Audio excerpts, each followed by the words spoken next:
Master minds commerce చదవాలనుకునే 10th inter విద్యార్థుల తొలి ఎంపిక. ఒకసారి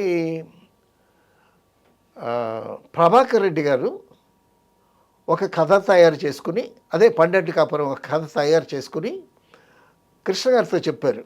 కృష్ణ గారితో చెప్తే కథ చాలా బాగుంది ఇది, అది ఇది అన్నారు. కానీ నేను ఒక్కడిని చేయలేను, నువ్వు కూడా జాయిన్ అయితే మన ఇద్దరం కలిసి చేద్దాం, అది మంచి కాస్టింగ్ పెట్టి ఎస్వి రంగారావు గారు, గుమ్మడి గారు. పండంటి కాపురం అంటే నలుగురు బ్రదర్స్. అవును. తర్వాత పక్కన అద్భుతమైనటువంటి క్యారెక్టర్ రాణి మాలినీదేవి. ఆ రాణి మాలినీదేవి క్యారెక్టర్కి భానుమతిని అనుకున్నారు ముందు. అవును, కరెక్ట్ సరిపోతారు కూడా. భానుమతిని అనుకున్నారు.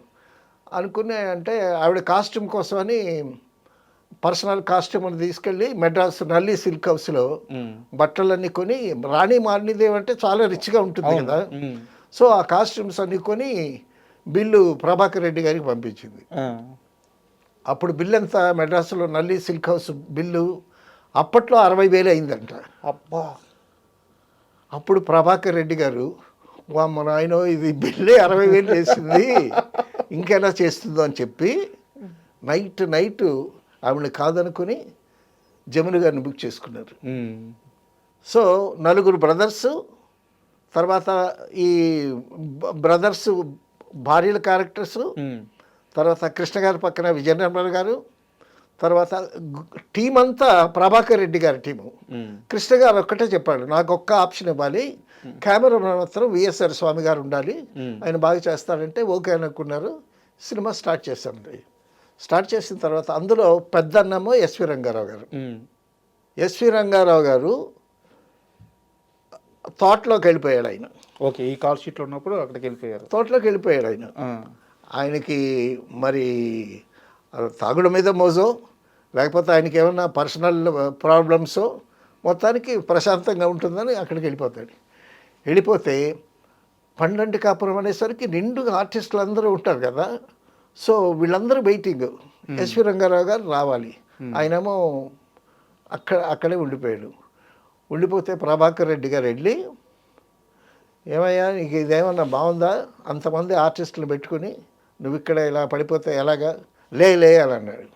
అని అంటే, ఒరే బాబు నాకు కాలు నొప్పిగా ఉందరా అని అన్నాడంటే, కాలు నొప్పి ఏం లేదు, నిన్ను మోసుకెళ్తాను పదా, నేను లాక్కొని తీసుకొస్తా ఉంటే కొంత దూరం వచ్చిన తర్వాత, ఒరే నాకు చెవి నొప్పిగా ఉందరా అన్నాడంటే, ఇందాక కాలు నొప్పి అన్నావు, ఇప్పుడు చెవి నొప్పి అంటావు, పద అని మొత్తానికి తీసుకొచ్చాను. తీసుకొస్తే ఈ ప్రాబ్లమ్స్ అంతా చూసి గుమ్మడి గారు అన్నారు, అంత ప్రాబ్లం పెట్టుకొని ఆయన్ని పెట్టుకోవాల్సిన అవసరం ఏముంది, ఆల్టర్నేటివ్ పెట్టుకోవచ్చు కదా అన్నాడు గుమ్మడి గారు. ఆయన్ని పొగిడినటువంటి గుమ్మడి గారే అలా అన్నాడు. అంటే ఒక్క ఆర్టిస్ట్ మిస్ అయితే అంతమంది కాల్ షీట్స్ దొరకటం కష్టం కదా, కష్టం కదా, అందులో నంబర్ ఆఫ్ ఆర్టిస్టులు అందరూ. సరే అప్పుడు కృష్ణ గారు, గుమ్మడి గారు కొంచెం ఓపిక పట్టండి, ఆ క్యారెక్టర్ ఆయన చేస్తేనే బాగుంటుంది ఈ కథకి, కాబట్టి కాస్త ఓర్చుకోండి అని గుమ్మడి గారిని కన్సోల్ చేశారు కృష్ణ గారు. మొత్తానికి యాక్ట్ చేశారు. ఆ సినిమాలో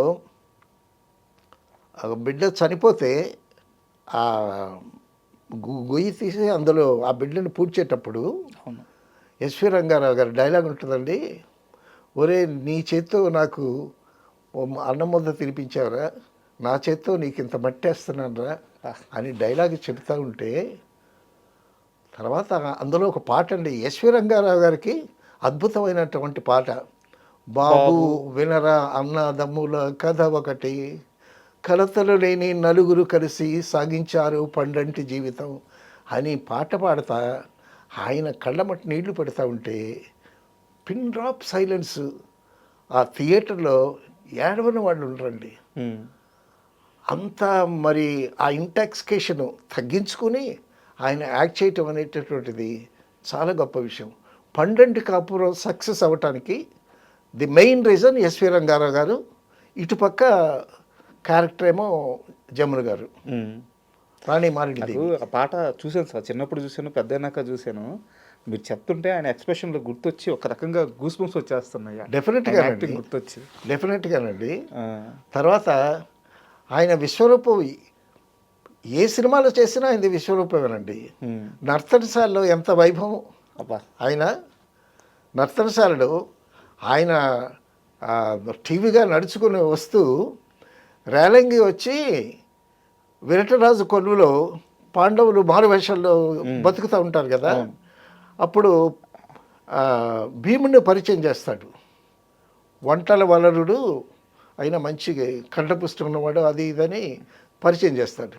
పరిచయం చేస్తే అప్పుడు వంటలు చేసే క్యారెక్టర్ కదా భీముడు, పెద్ద గంట ఉంటుంది చేతిలో, చూస్తాడు ఇలా చూస్తాడు, భీముడు కూడా ఇలా చూస్తాడు. అప్పుడు రంగారావు గారి డైలాగు, పాకాల మాటకేం కానీ ఆకారం భీకరంగా ఉంది అని అంటాడు. కరెక్ట్. చిన్న చిన్న డైలాగ్స్ చిన్న చిన్న పాండవ వనవాసంలో రామారావు గారు ఇన్ని పేజీలు డైలాగు చెప్తే ఎస్వి రంగారావు గారు బానిసలకింత అహంకారమా అంటాడు. ఒక విరుపు ఆయన వీటితోనే కొట్టేస్తాడు. ఈ డైలాగ్ ఏమో స్క్రిప్ట్లో లేదంట. అప్పుడు రామారావు గారేమో స్క్రిప్ట్లో లేదు డైలాగు, ఆ డైలాగు కట్ చేయండి అని అన్నాడంట. అంటే కమలాకర్ కామేశ్వరరావు గారు డైరెక్టర్ లేదు, చాలా సందర్భ సిద్ధంగా న్యాచురల్గా వచ్చింది ఆ డైలాగు అని ఆ డైలాగ్ ఉంచారు కమలాకర్ కామేశ్వరరావు గారు. అది థియేటర్లో అద్భుతంగా పేలింది. గొప్ప గొప్ప మనుషులు సార్. ఇప్పుడు ఎస్విఆర్ గారు కానీ, అక్కడ ఎన్టీఆర్ గారు కానీ, ఆ కమలాకర్ కామేశ్వరరావు పౌరాణిక బ్రహ్మ ఆయనకి అర్థమైపోద్ది ఆ షాట్ ఏది ఉండాలి ఏది. డెఫినెట్గా. బట్ ఒక చిన్న డౌట్ సార్, ఇది జస్ట్ క్లారిఫికేషన్ మాత్రమే అడుగుతున్నాను. చెప్పండి. సీనియర్ ఎన్టీఆర్ గారికి ఎస్విఆర్ గారికి మధ్య ఎలాంటి అనుబంధం ఉండేది? వాళ్ళిద్దరి మధ్య ఏమన్నా చిన్న మనస్పర్ధలు ఉండేవా? అంటేనండి,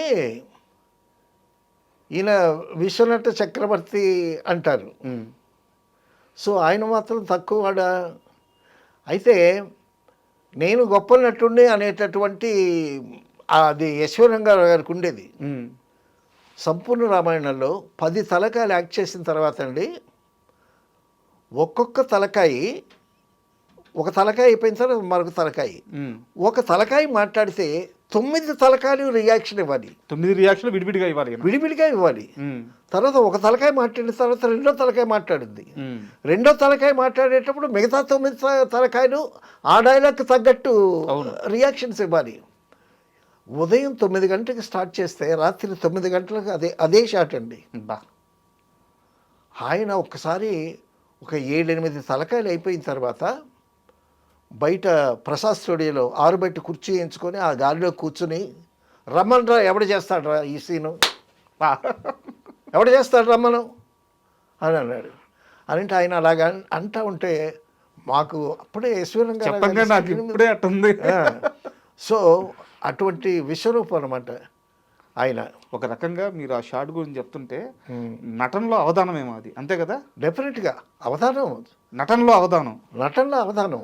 ప్రతి ఎక్స్ప్రెషన్ గుర్తుపెట్టుకోవాలి, ఈ తలకాయ ఎక్స్ప్రెషన్ గుర్తుపెట్టుకోవాలి, అవి రియాక్షన్స్ ఉన్నాయి, మళ్ళీ రియాక్షన్స్ ఇవ్వాలి, ఇంచుమించు అవధానమే. ఇంకా తర్వాత